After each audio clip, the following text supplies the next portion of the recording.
Do the Miami Hurricanes have the ingredients on offense to go from 19.4 points per game last year, hopefully into the 30s or 40s this year?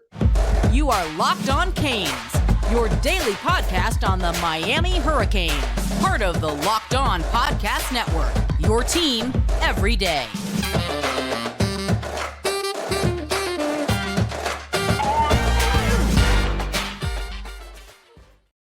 I am Alex Donno, University of Miami alumnus, longtime South Florida sports radio vet, and contributor to allhurricanes.com. Thank you so much for making Locked On Canes your first listen, and shout out to the everydayers, because we're here every day, sometimes 7 days a week, sometimes twice a day.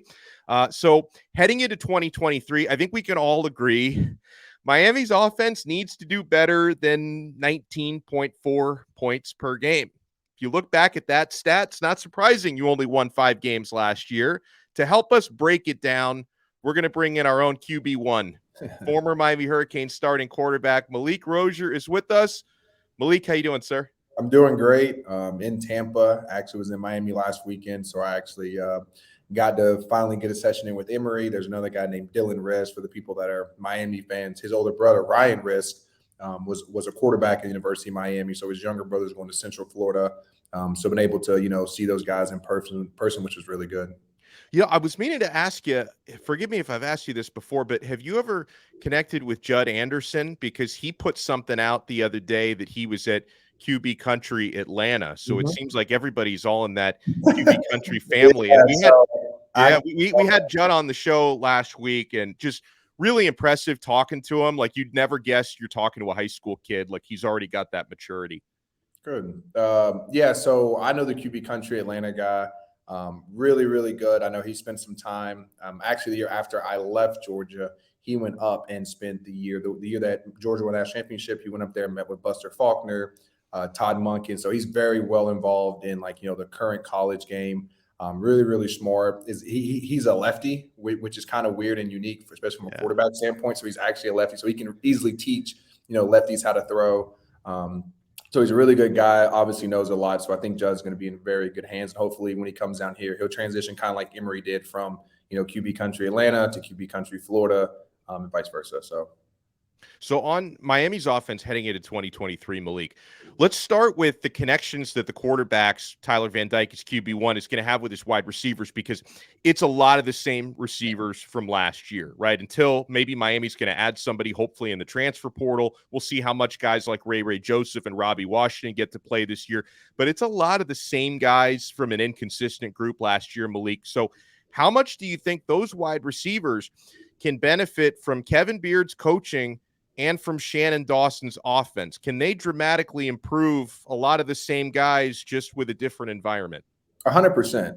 The biggest thing that I really learned, especially when you transition from high school to college, and it gets even harder when you go from college to the pros, but, guys actually being able to, learn how to run routes, learn how to create spacing, learn how to do stems, learn how to stack.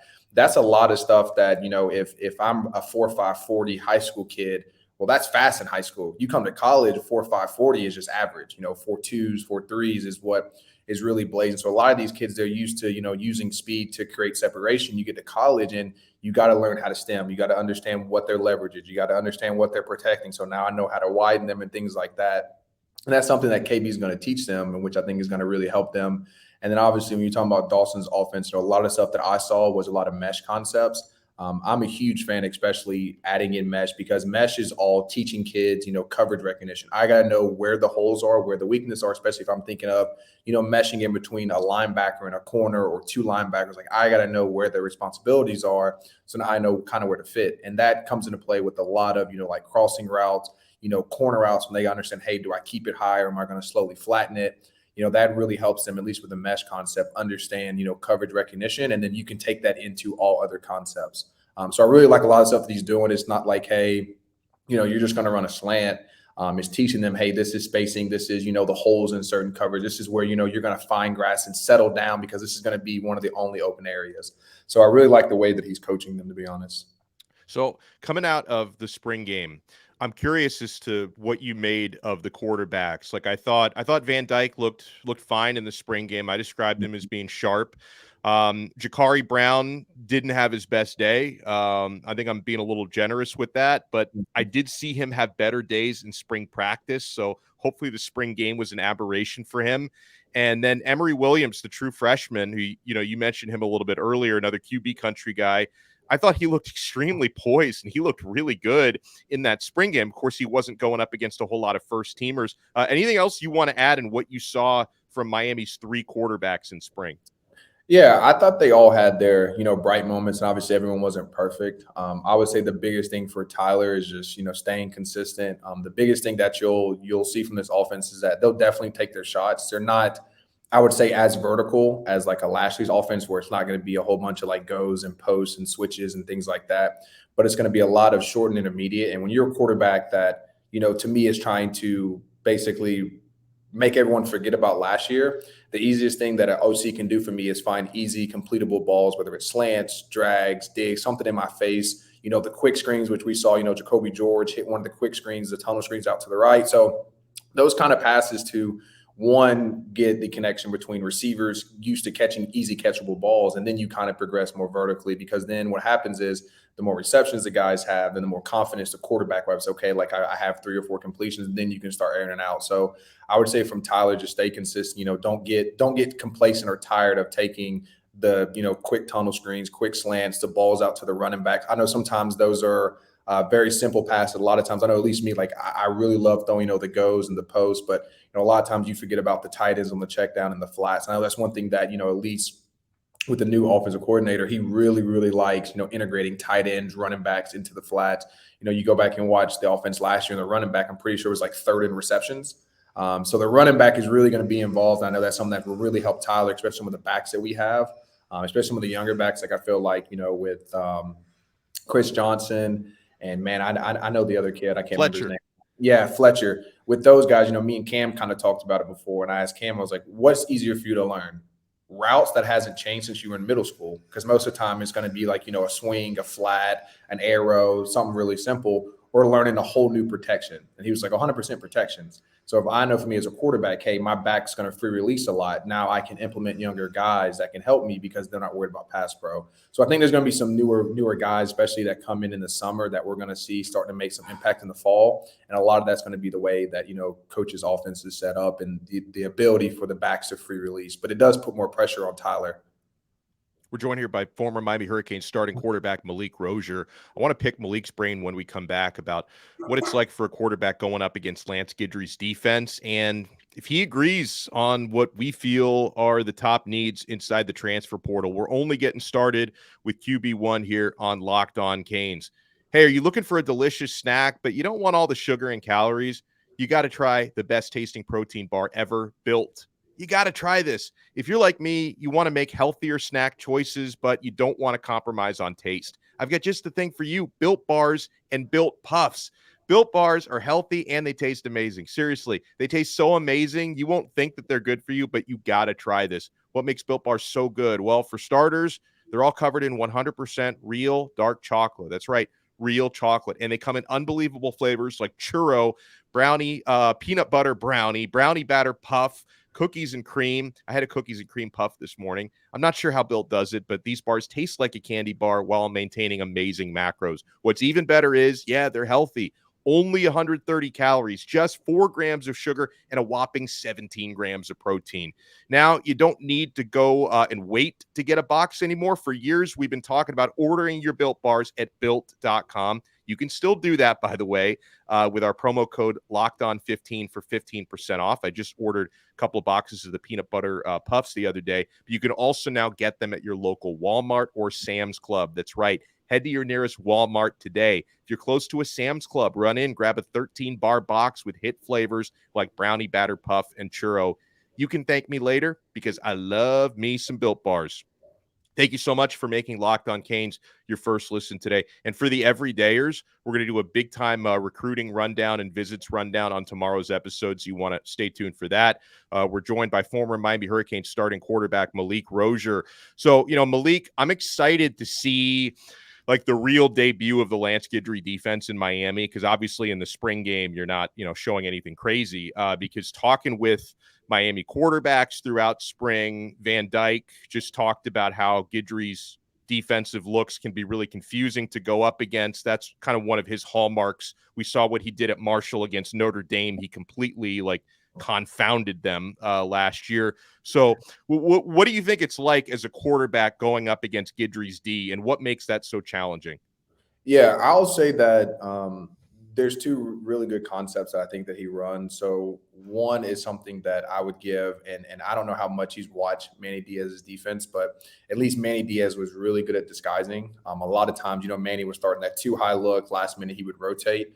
And I would say one thing that you're going to see Guidry run a lot is quarters, which is a cover 2 look, but it's not really cover 2.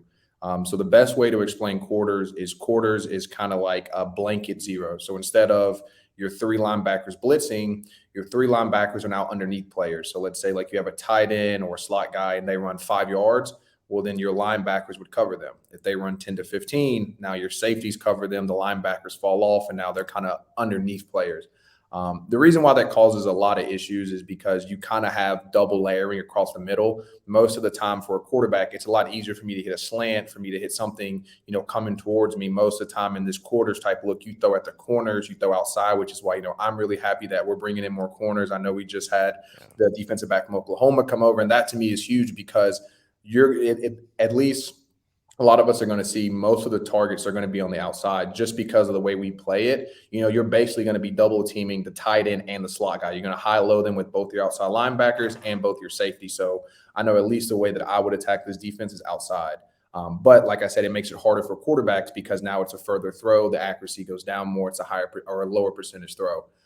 Next is a lot of man. I think that one thing that makes this hard to me necessarily wouldn't be the coverage recognition. Obviously, I'm not out there as much as Tyler. To me, I think it's going to be the bang bang plays because if you watch a lot of it, the defensive backs they're pressed up on guys. It's a lot of throw. I'm swatting at the ball or it's a catch and it's a hit.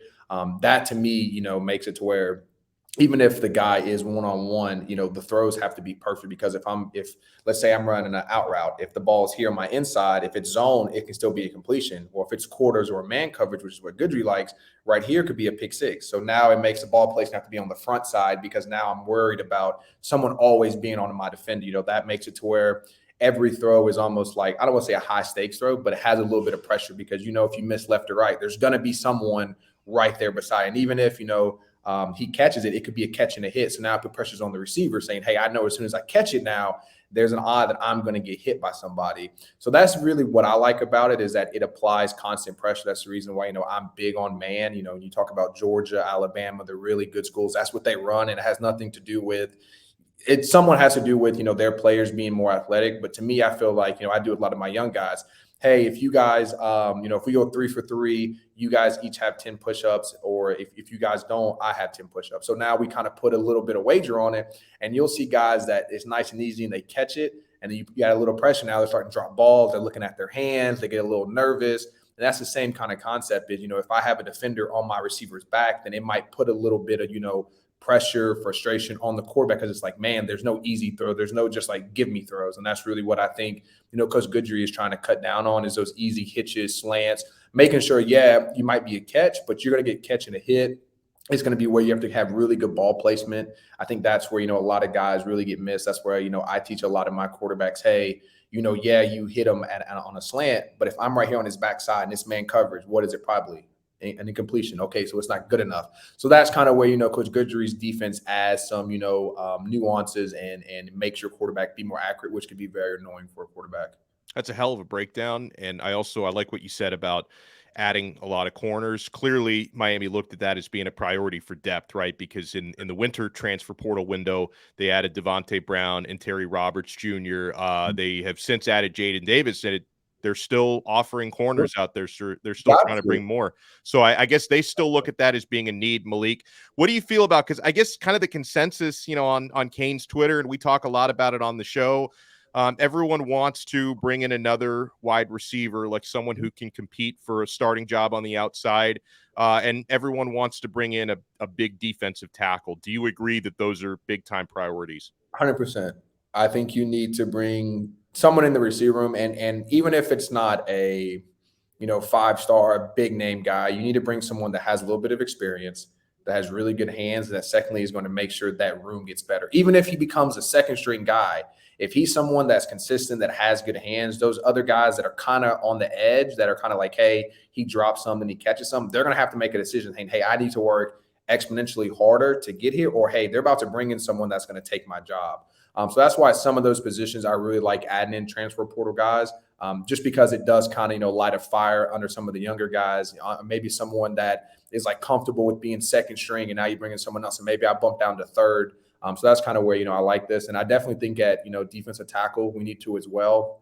Kind of was saying about, Coach Guidry's defense. If you watch it, he runs a lot of quarters, which is too high. Runs a lot, cover one man, which, yes, you might bring one guy.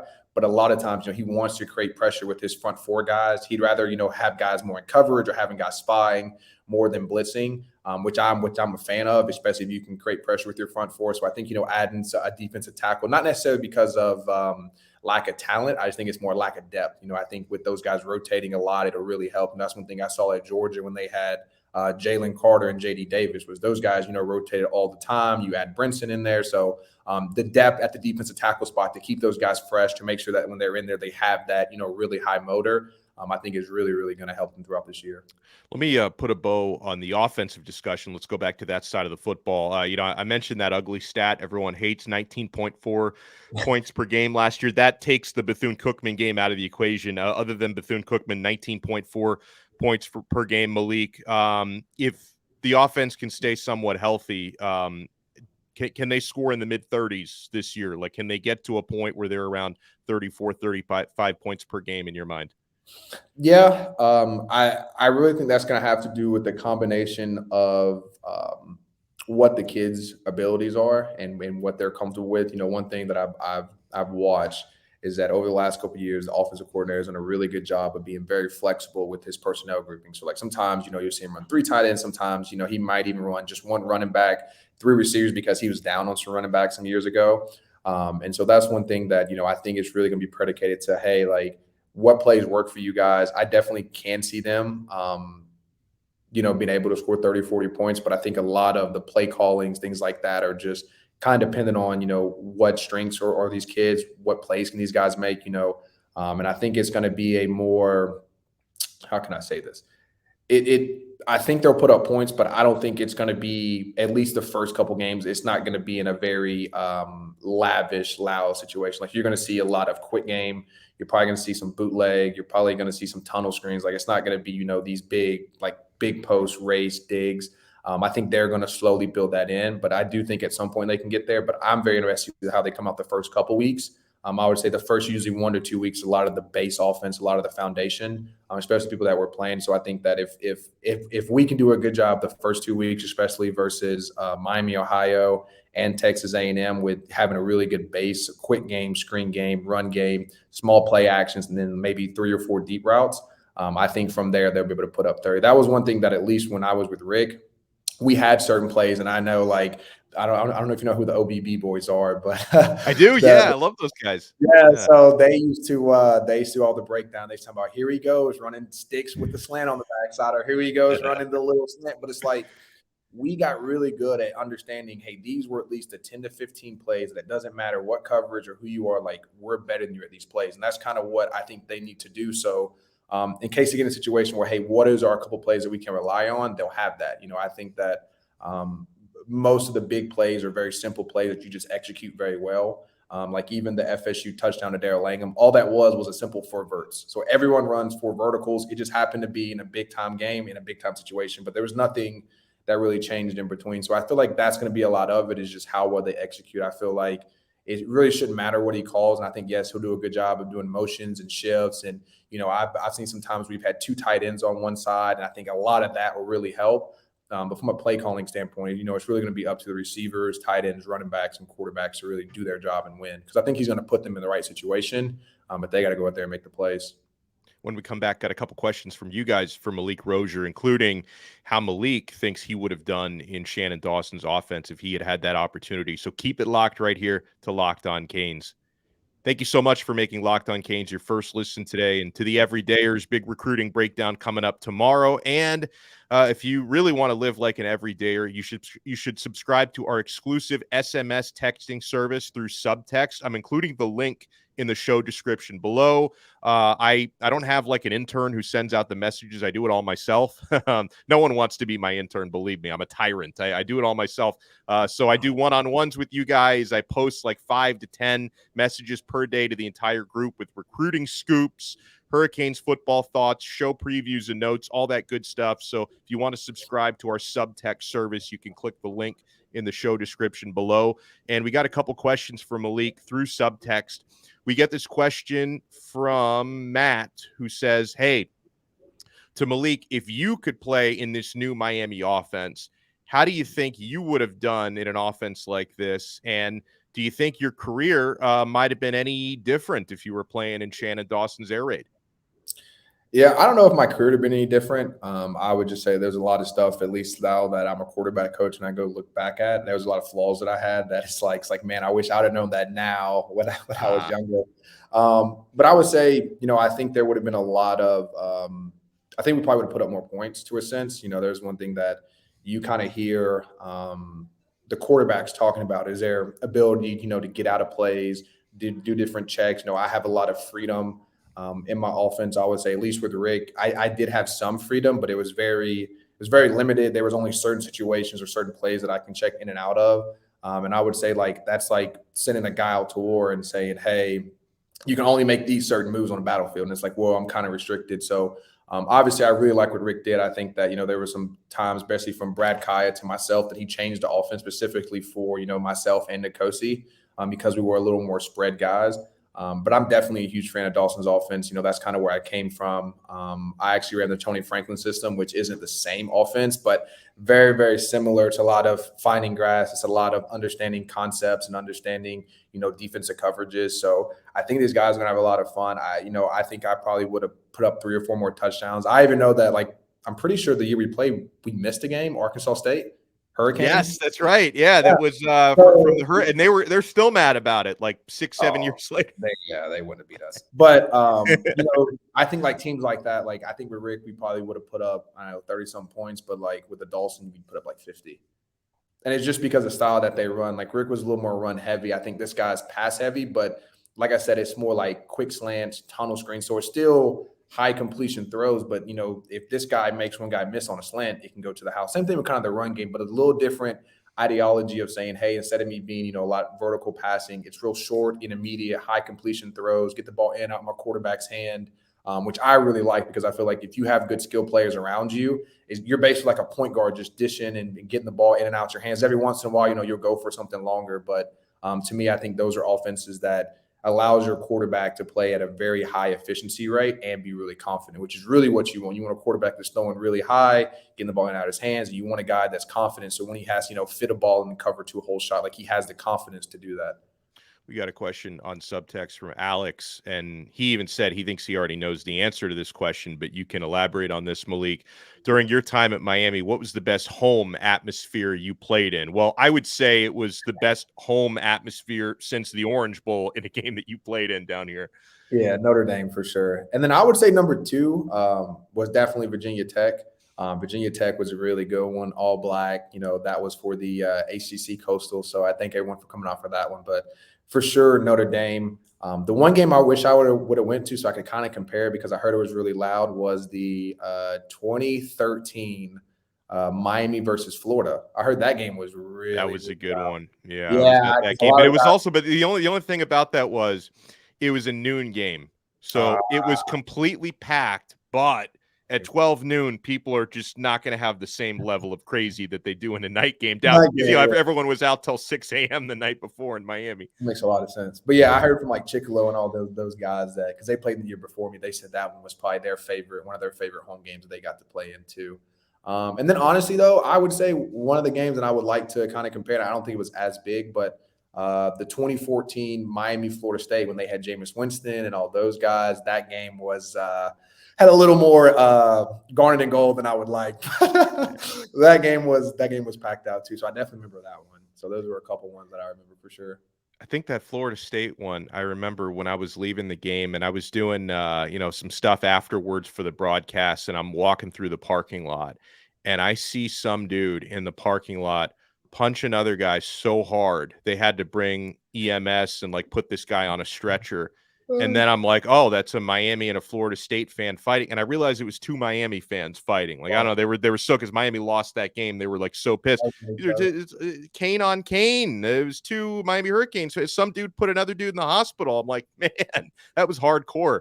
Yeah, that's bad. Malik Rosier is with us. Hey, Malik, you're doing a podcast now. And for anyone who's been listening to the last 25 minutes, you already get the sense that this guy knows his stuff. I mean, he played and he breaks things down in really, really simple terms. So Malik Rosier can give you insight that you're not going to get in too many other places. So let people know, man, where they can find your new pod and any other details you want to promote. Yeah, thank you. So if you guys go on YouTube or on, Apple Podcasts or basically any other streaming platform, it's just called The Malik Rosier Show. So the YouTube and the podcast are the same, just in case you guys want to see me. I put up, I'll do videos, I'll do like little icons on the side that kind of, break everything down. So the YouTube just kind of gives you obviously the visual side. But if you guys aren't into YouTube, there's obviously the podcast for the car rides, etc. And I break down, college, and I do an NFL section. So it's a lot of fun. I kind of give you guys my insights and my opinion. So thank you for that, Donno. Oh, it's our pleasure. Malik, thank you so much for stopping by. Make sure you follow him on Twitter at Malik Rosier 12. Make sure you follow our show on Twitter at Locked On Canes. If you follow us at Locked On Canes, we will follow you back. And for the everydayers, we're going to do a big-time recruiting roundup tomorrow. So stay tuned for that on another episode of Locked On Canes, part of the awesome Locked On Podcast Network, your team every day.